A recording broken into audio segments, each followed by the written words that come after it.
solving problems, getting results, holding the powerful accountable. KMBC 9 investigates. A Kansas City family wants law enforcement across the country to pay attention to a recent death behind bars. That case is now part of a 2-year KMBC 9 News investigation into the use and misuse of restraint chairs in jails and prisons across the country. Investigative reporter Matt Fleener shows us their calls for change. Now, we want to warn you about the video you're about to see. It is hard to watch, but brings awareness to what's happened.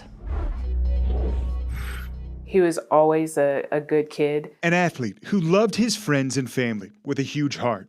Christian Black died after his time in a restraint chair in the Montgomery County, Ohio jail about 5 weeks ago. He should be with his mother on Sunday for Mother's Day. And that's where my heart really hurts, because she will never be able to enjoy a Mother's Day ever again. Nolana and Lonnie Evans are Christian Black's aunt and uncle. They saw KMBC 9's nationwide investigation into the use and misuse of restraint chairs and wanted you to know what happened to their nephew. What did Christian need in those last moments? He needed someone to treat him as a human being. Again, the video is tough to watch, but important to understand what went on.